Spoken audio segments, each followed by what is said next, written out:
Motorhead Garage, presented by DragonfireTools.com, coming to you from the Campbell's Custom Care Studio. Well, not just in the Campbell's Custom Care Studio this week, we're also spending some time out here in Phoenix, Arizona at Shock Therapy. Now, Justin, we've seen this incredible facility here. You guys will service anybody's shocks, any brand that comes in, you can service it and then rebuild it. But when it comes to stuff you sell and stuff you put on the vehicle, how much of that do you make here in-house? You know, we make everything in-house. There's very little that we source out, maybe nuts and bolts, that's about it. But we're very particular about the components that we build. We're very particular about how they're built. The only thing we install here are products on every vehicle made, and we do service every single shock made. And when it comes to parts, how many different part numbers do you manufacture? Currently we have 450 SKUs. To be honest though, some of those are 4-seat spring kits versus 2. And so that actually brings it down to about 200. Oh, is that all? Yeah.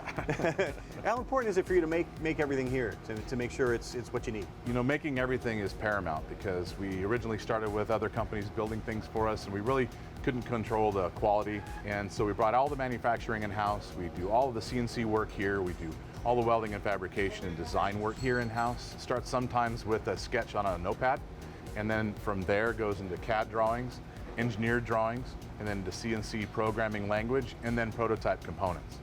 How do you decide a part needs to be made in the first place? So the way that we approach our parts design and where we're going to go with it is basically the need in the vehicle as we see things starting to fail.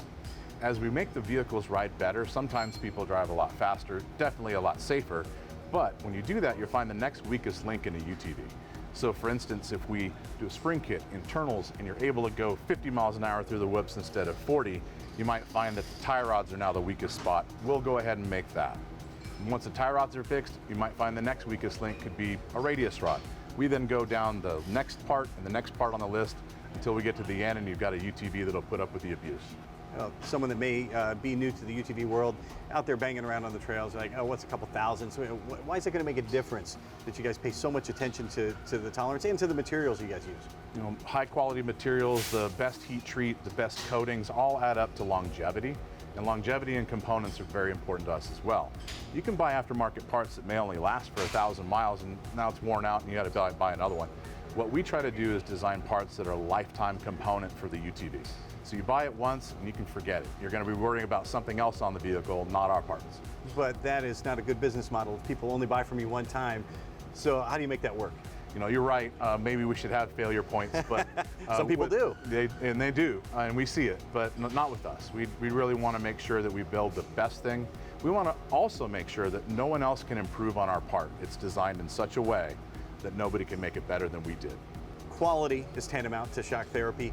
What's one of the ways you can make sure folks are going to get a quality part when they get it in their mailbox? From the beginning, high quality CNC machining. Number 2, checking the components after the fact. We've got a ton of scanning devices that'll verify all of our tolerances. After we send parts out for things like heat treat, anodizing, we always check all the heat treat ratings with a Rockwell tester. We spot check all the batches. And throughout the assembly process, we've got a whole list of things that must be checked and signed off by that assembly person and documented. It's also documented for history attached to the part number of that, for instance, rack and pinion. We know exactly who assembled it. We know exactly the tolerances that were in it for the rest of its life. Like every good story, it starts at the beginning, and you've got to start with high quality materials. How do you ensure that? So everything that we use and source material-wise is located and sourced inside the USA. We also make everything in the USA. So we're very, very proud of that. We're very, very stringent upon the materials that we get, and all of them have history certs, so we know what mill they came from and what batch they were in. Tony Blevins is our Motorhead of the Week. Tony spent 4 years teaching automotive technology at the high school level, and he's going on 17 years as a community college professor. And there's not enough time to list them all, but Tony has certifications through the roof.